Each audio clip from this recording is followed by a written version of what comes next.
Good afternoon, everyone. We'll get started here in just a few minutes.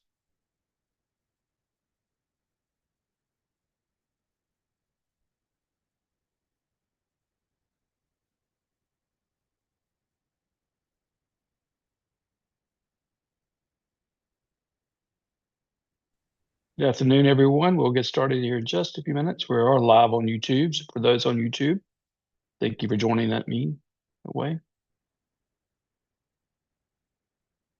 I'd like to give everybody a chance to get in the room. We'll get started at 4:02.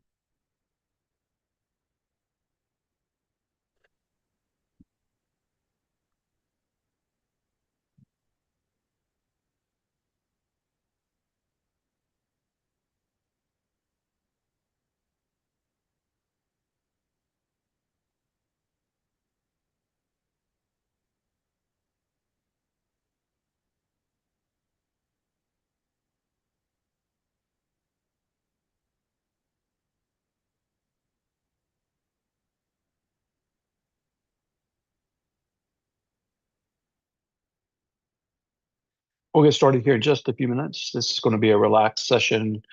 I probably should have done another reminder, but I did not do that this afternoon. So we'll have maybe a little smaller crowd than usual.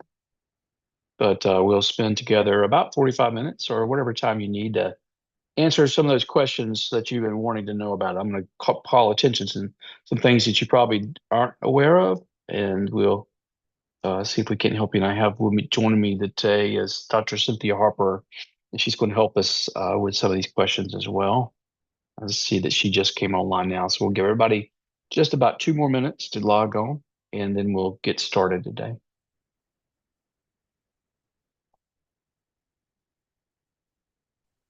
How are you, Mark?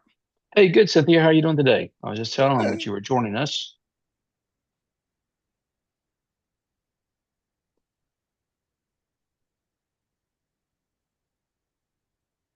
We'll give them all just a few minutes to get in here, and then we'll get started.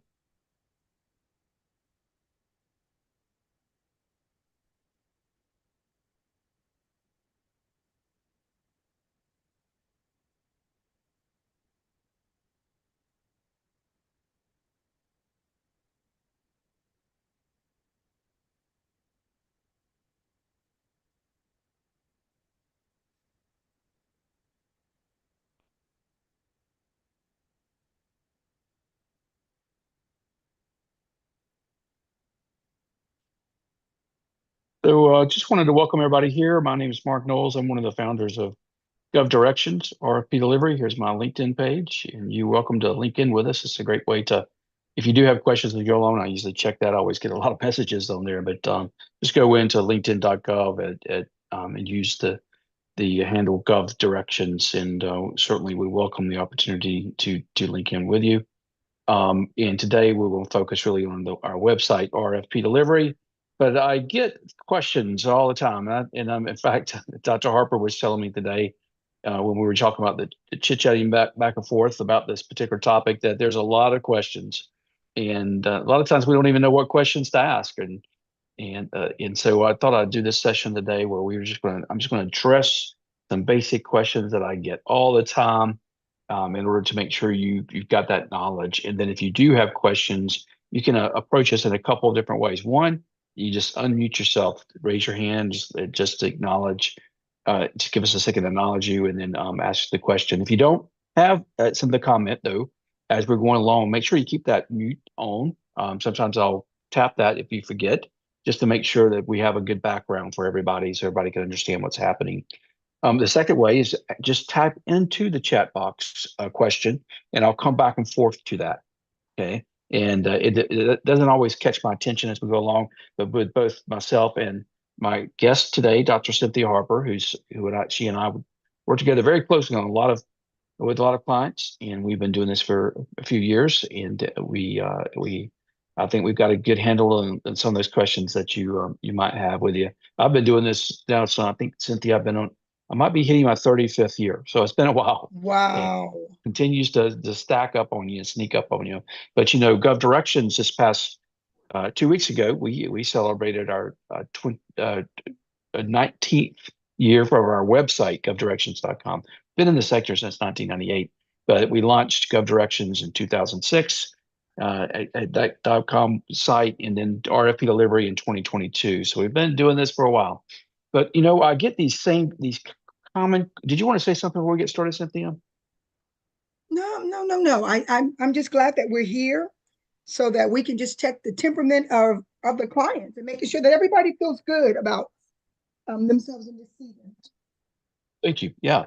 And that's always Yeah. important, staying on top of things and keeping your business move forward. One thing I can share as we get started, I've never seen the contracting field so alive and so many opportunities that actually exist. Today, we actually have 52,331. That's getting close to a record high since I've been doing this, and it's been a long time. That's in every single sector, local, state, and federal. I think there's a lot of noise out there that sometimes suggests that maybe there's not as much, but there really is. So I just always like to encourage you to push through that, and you'll find that there's a ample opportunity in just about every sector. We monitor some 240 individual sectors. But so I wanted to get started just quickly with it. I'll just start with one question that I always get, and I have here logged in my account with Sam and my SBA account, and so I want to share with you some of those real basic questions. One of the first ones I get is, am I going to expire? I get all these emails about expiring soon, and I got to pay this person and that person to get re-upped, and if I don't do that, I'm going to lose all my registration. Am I really going to expire? And the truth of the matter is, no, not really. You could become inactive in the SAM registration. So whenever you log in, there's this green area with these circles. And if you find yourself not in that number one circle, the first circle with a number, at least a number one, I've got two companies that I watch here.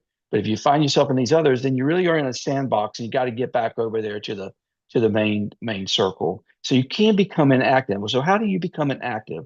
Well, you let the date pass from 1 year from whenever you initially set up without making any changes. So you see here, mine's November 20th, 2025. So every year I need to log in and update and make sure everything's okay. Do they just like to make sure you're still around? About 1,200 new companies a day log in SAM and go in there in order to tell them that they have an interest in doing business with the government. But then they look at many of you, about 800, 900 of you don't do anything.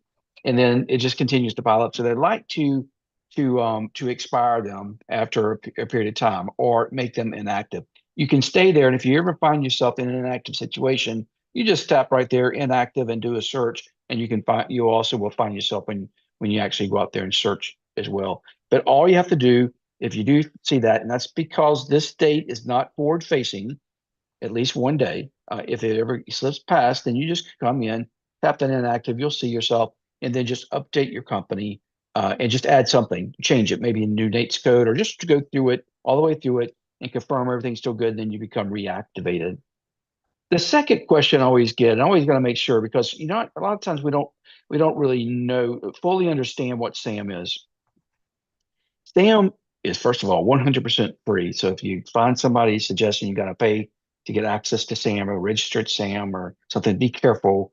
The other thing is not someone or some entity.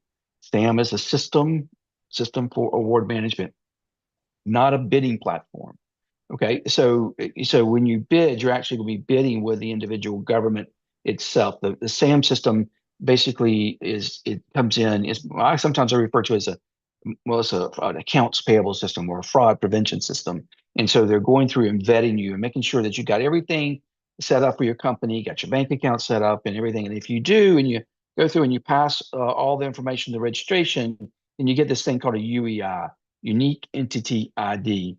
That tells all the federal agencies that you're ready to go and that you can actually bid on a federal project, except a defense area. In a defense area, if you have an interest, then you step a little bit further and you get a cage code.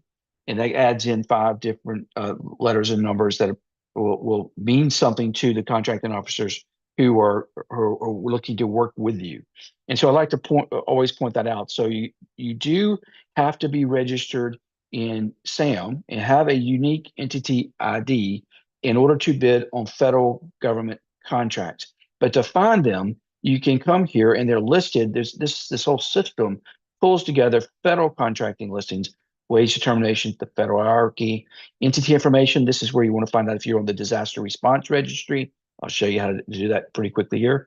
And also the FPDS system where you can see contracts that have recently been issued. So you can look at, see where you really kind of need to be bidding at, okay? But the first thing I always like to point out with folks, you come in here and let's just type a keyword. I'm going to use the word communication because communication is so important in everything, making sure you have knowledge on how things are working correctly and you're talking to the right people. But when you open up an actual bid or an RFP and you see information here, and this is one here, just at random, it says renovating a building. This one's here is due March 28th, 11 a.m. Always watch that. And then the type of notice that it is. There's a number of different types of contracting instruments that the federal government uses, and they mean something, and the way they approach you and let you know as a market as a whole that they're interested. So you have to watch the type of notice to determine if you actually can bid on something. So if it's an award, for example, that's something that's already happened. If it's a pre-solicitation, that's something that's going to happen in the future. A solicitation, combined synopsis solicitation, means it's happening now, one streamlined, the other a little bit more time. And then, of course, when they do an update, they'll show you the number of updates they have. Then, of course, you're going to always see the hierarchy of the actual bid or the RFP that's there, the solicitation, in this case here. The notice ID means something, but here is the top agency, the sub-tier, and then this is the actual office that you're contracting with. And so whenever you actually email a contracting officer and you're going to bid through that system that they choose in that office, that's where you're actually going to end up bidding at, not on this SAM platform. It is not a bidding platform. But when you step into it, one of the things you need to make sure you have as a capacity is how do you let them know that you're interested? Okay. Now you have to be logged in to see this. It's sort of a flaw in the way it's designed because you don't really know it's not there until you don't at all, because you don't see it unless you're logged in, and then it's not there sometimes. So it's like a catch. But you got to look over here on the left hand side, and under the award notices area, there's an option, interested vendors list. And so you need to give yourself a test. How do I do that? I go in and log in and then just choose any bid at random that I have an interest in. Make sure, and it's not always there, so you have to do a couple of them. But if you go through a couple of them and you don't see it, then there's a problem with your roles, okay? And so that's important that you actually do that. Hold on just one second here.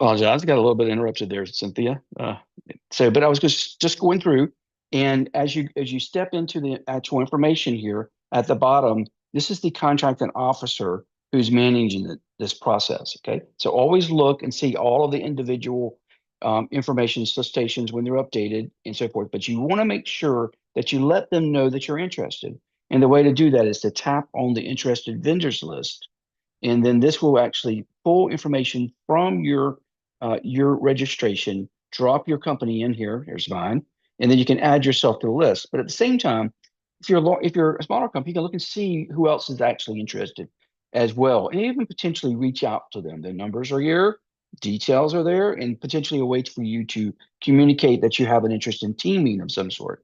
So that's important that you recognize that these are options for you. Now, what happens if you don't find that? Okay, this is the question I always get. You don't really know that it's not there because you don't have your roles correct. Okay, so in your workspace, always go in and make sure, because this system is designed for very large companies and also very small companies. So you have different roles at a very large company, but in a small company, we basically have every role. Okay, and so you want to go in and tap on this option here, roles, and then go in and give yourself at least you're going to be initially the administrator, but you also need to be the opportunities administrator in that case there. And so you step in and you request a role, and then you add yourself to the opportunities administrator. If you don't understand how to do that later on, give us a call in our office. If you don't see that option of interested vendors list, and let us know, we can help you with making sure you have that. It's very important because that'll send a signal to the contracting officer right away that you have an interest in that bid. So questions that we potentially have about SAM. Any questions that you want to ask me about SAM right now before we start moving on? Okay. So SAM is really important. Now, as you know, this is the federal government only, 25,000 and above contracts. Okay. And so state and local governments really have nothing to do with SAM, the System for Award Management, except though, when they see that you have your UEI, unique entity ID, that gives them information about you to let them know that you've got your ducks in a row and that you're ready to go. Okay. And so that's why it's so important to have that. Now, a lot of us don't ever really start off at the federal government level, frankly. It's a little bit difficult to do that. They like to see some past performance. So you step into the state and local arena. So it's important that you actually have what's referred to as your dynamic small business search system at dsbs.sba.gov profile set up correctly. Okay. And so state and local agencies and federal contracting officers will come here potentially if I've got a small to medium sized project and step in here and say, let's just say I'm looking in Arizona and I'm looking for someone to help me with strategic planning, okay, or maybe just planning or strategic something. They'll do a keyword and then they'll step in and do a quick search. And at this point in time, it'll come in and give them information about your company. You were in this if you've got a UEI, okay? If you may not even realize it, okay? But you can go and search it. Is it DSBS, dsbs.sba.gov, okay? Yeah, and when you open up one, for example, they'll give you all kinds of information about you, including your capability statement, not linked here, and potentially other details. In fact, if we look at in your RFP delivery account and you've given us your UEI, we actually link directly to it at the top here. Under your name and email, there's a link. Okay, you tap onto it, opens up. Here's mine.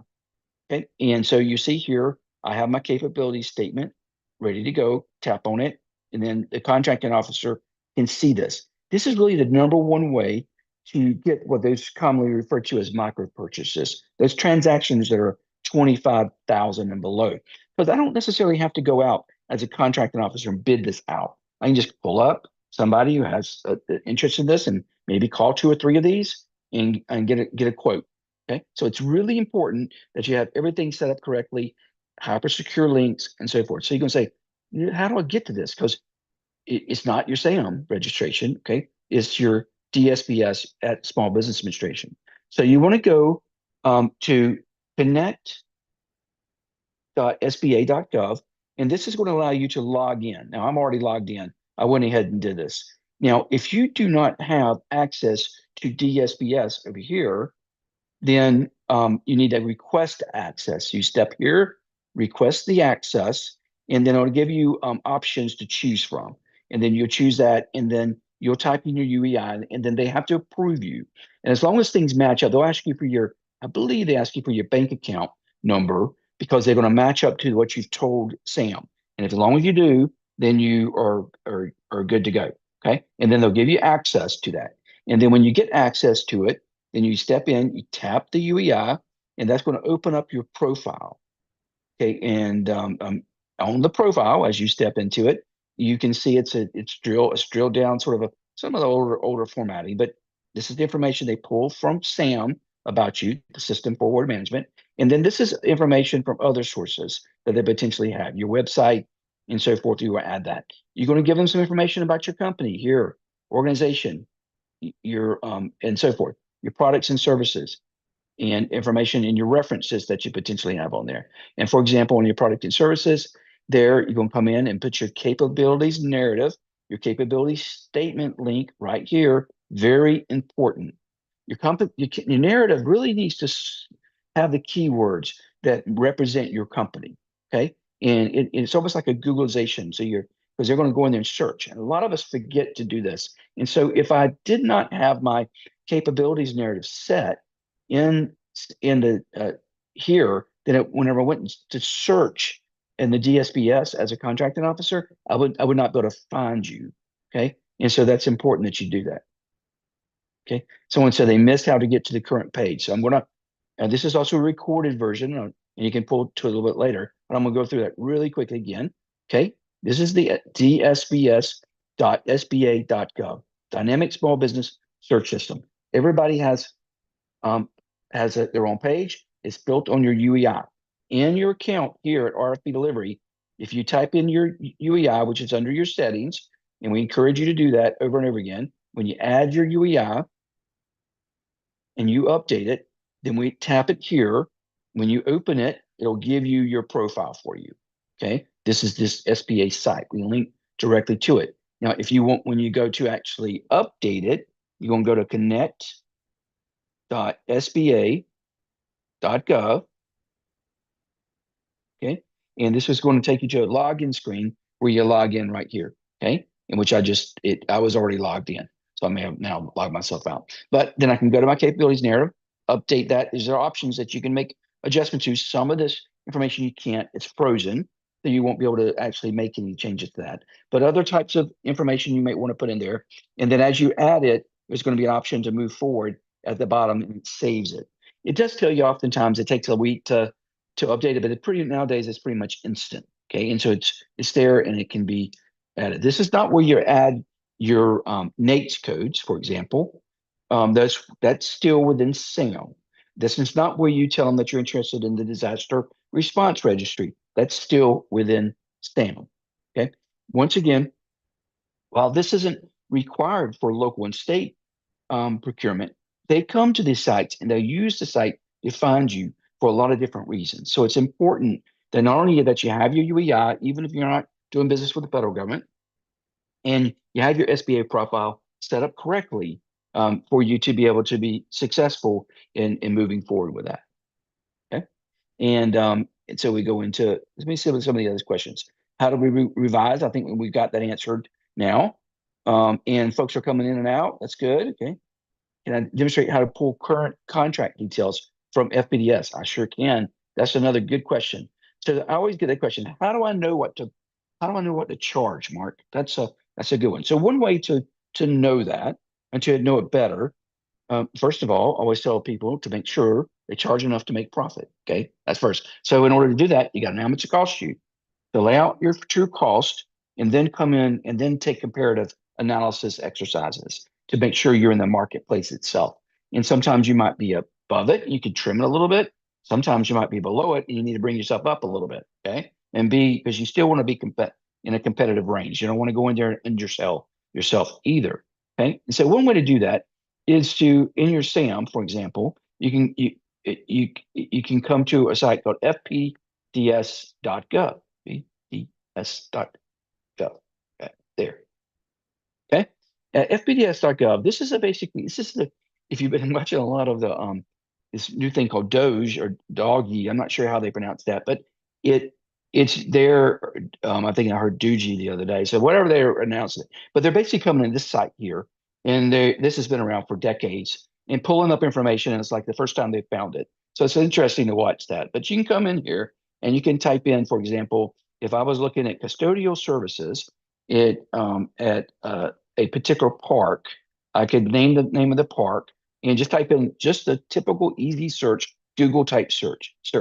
Okay. This would show me all the contracts, really almost, I think it's like 2008, 2006, or some of these contracts in here for a long period of time. In this case here, it gave me 6,870 contracts that have been issued. So too much information. So I want to go in and do an advanced search. Now, frankly, with today's tools, I could download all of this, put it into an AI tool, and then ask more questions, and it would give me some answers that I would like to see. For example, what is the average cost per square feet?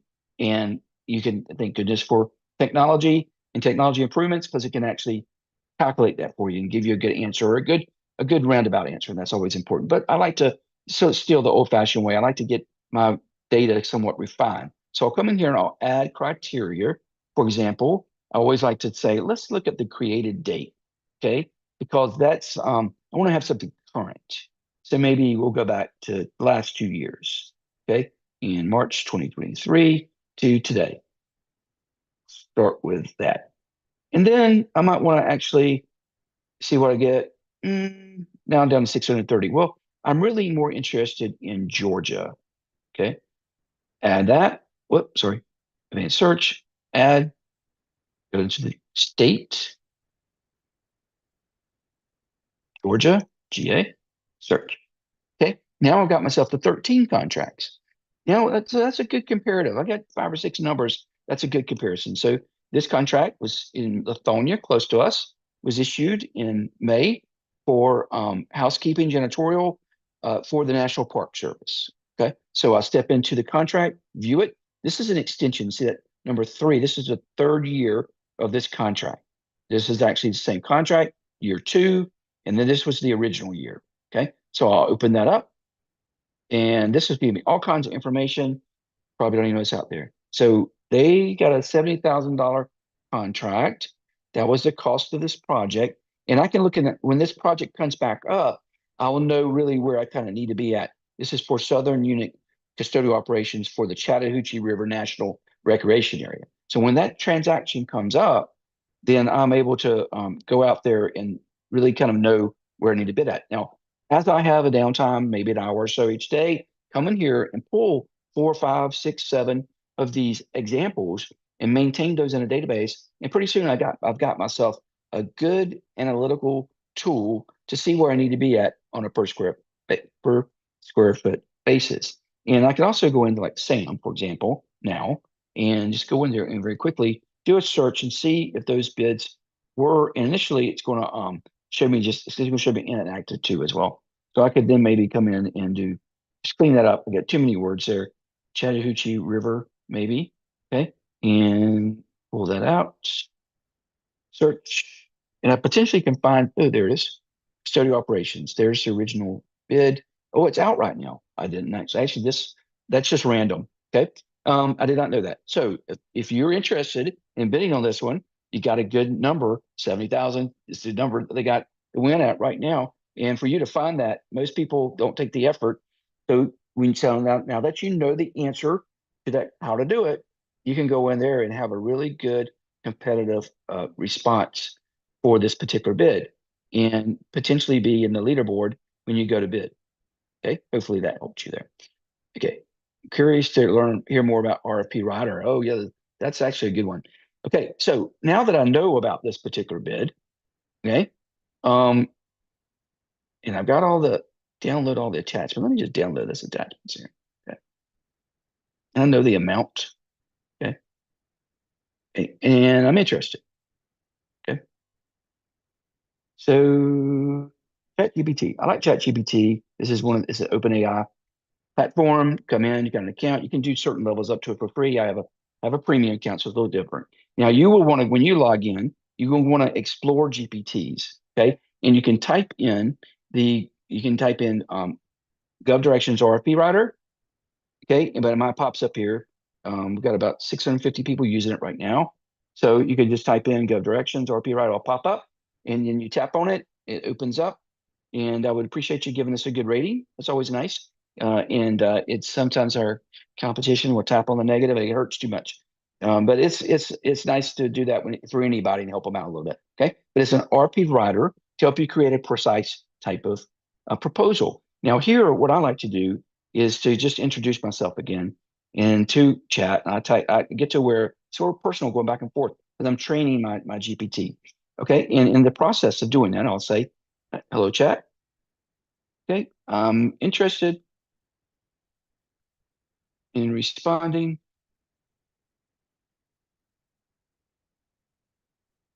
to a new request for bids.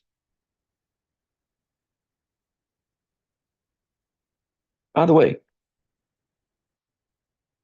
here is my capabilities statement. Very important. Always start with your capability statement. Tell you, okay? So chat can get to know you. Okay.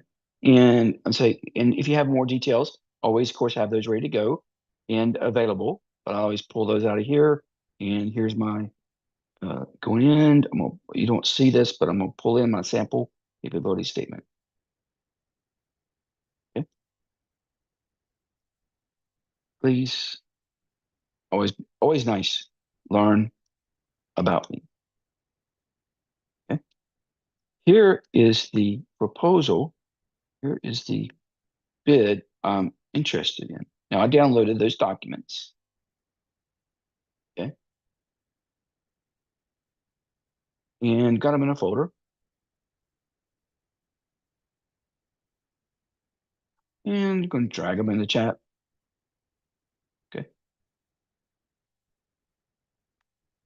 Please review the documents and pay attention. Probably shouldn't tell it that, but pay attention to the requirements.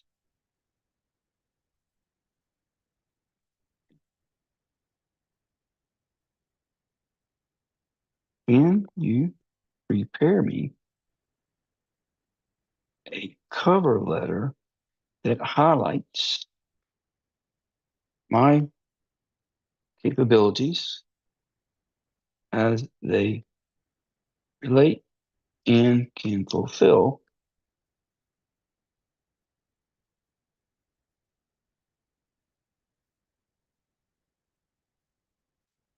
the requirements?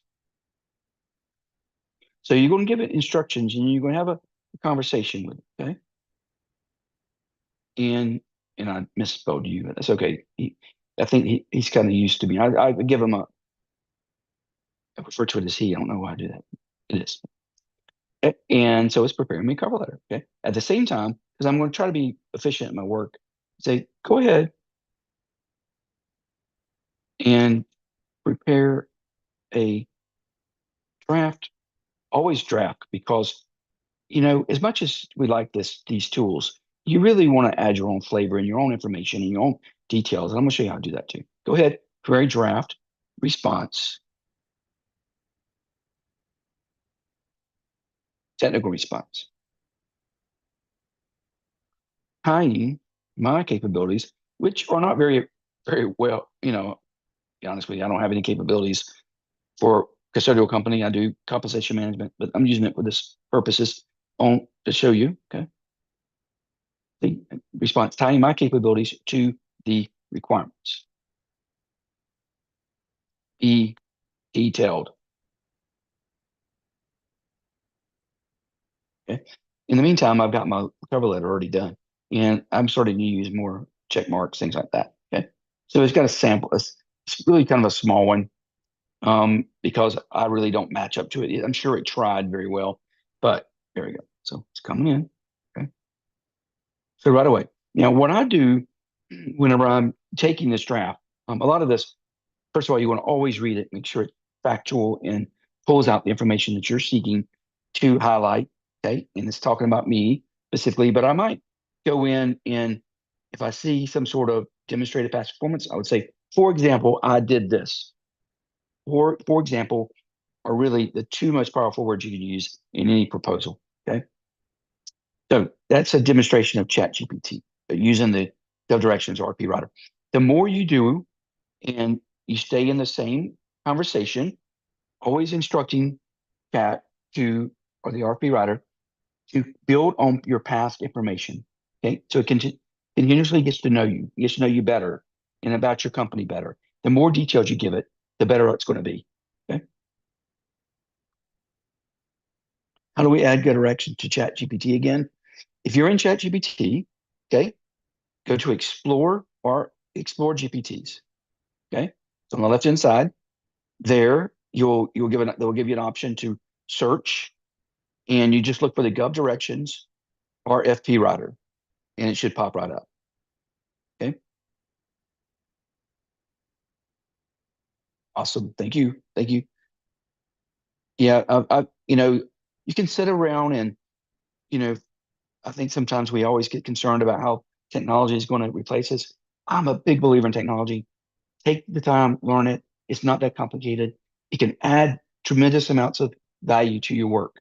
And it just shouldn't replace your work. It should add value to it. And so learn it. Okay. It doesn't take that long to learn it. Okay. Do I have any templates, samples? You know what I would do for a really good DSPS profiles? What I would do, and I'll give you a template, okay, is I would go to dsps.gov and I work in obviously any state, but I do compensation management. Okay. I would type in compensation management.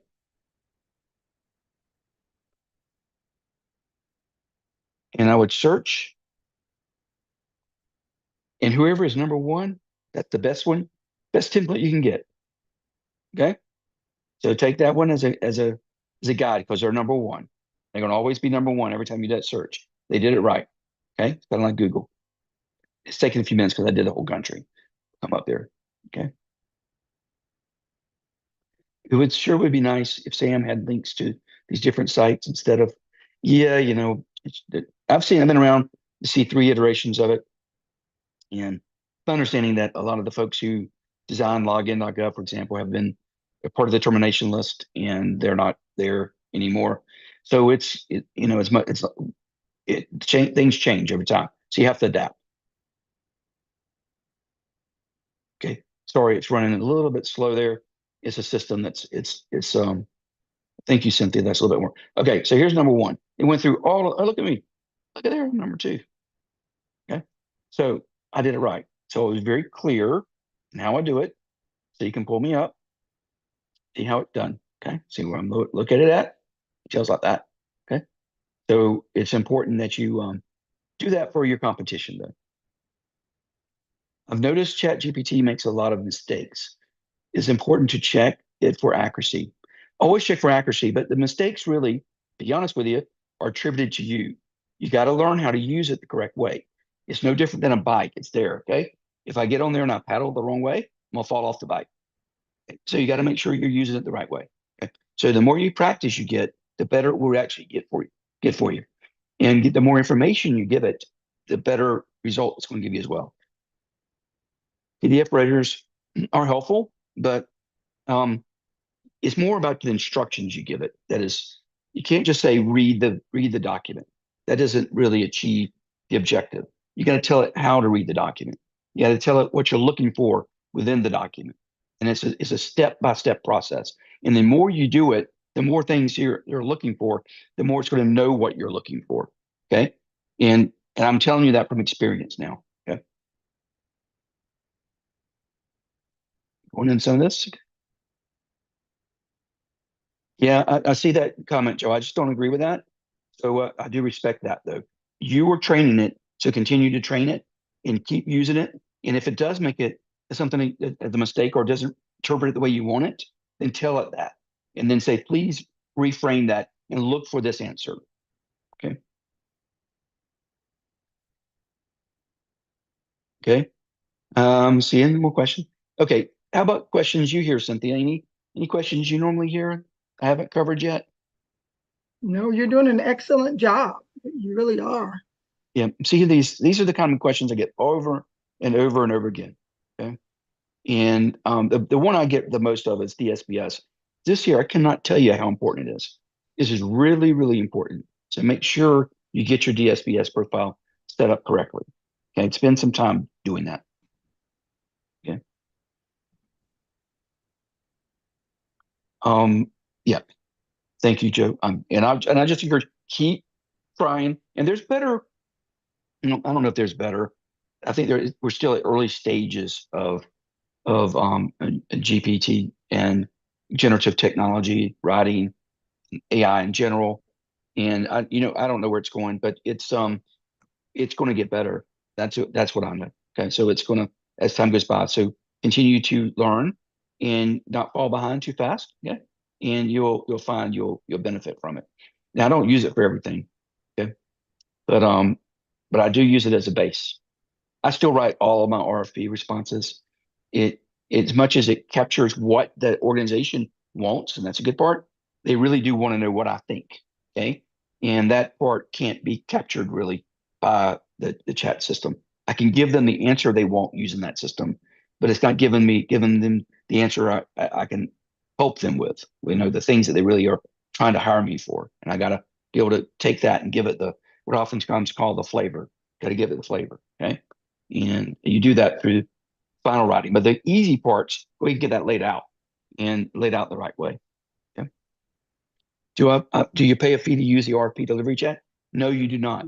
It's a part of that system, and we've loaded it up at no charge on there. But you do pay a fee to ChatGPT if you're using that at a high level. I think they give a free level out, and then you pay it if you use it above that. Okay, so there's a small. I think I pay in less than $10 a month for what I do, and I use it a lot. Okay, so and I have multiple members on our team using it as well. But I use it every day. So it's in some capacity. And the parts of the analytical part, I don't use as much yet in the Excel spreadsheets. I still use, I have to understand the calculations myself. And I think that's because of the era that I grew up in. And so that's just a different, it's different for everybody there. And so, but I really have to understand the formulas themselves. And before when I'm analyzing something, and some folks now don't really need to do that. And so we all have different levels of that. Okay. So here we are at the 40-minute mark. I think I've accomplished what I'd hoped to do today, and to answer some basic questions that I get over and over again. You will find this available after on YouTube Live, and it's available for you to go back and check it out. And we will continue to do these. If you have a question, email us. Jump online when you have the opportunity, and I'll be glad to answer the questions you have. Okay. If you leave today, two things I want you to leave with. The first is there's an answer for everything, just about. The second is your capability statements are so important. Get that thing right. Okay. And but if you have to invest in anything beyond RFP delivery when you first start, got to have something like this. Your capability statement is really the next step, because you're using that now in so many different ways, and specifically with generative technology and writing technology, and you want to use those as a resource. And not only are you using it, but so is the governing official who's using it to summarize things. Everybody have a great day. Good Wednesday. Have a good evening. Thank you. Thanks, Cynthia.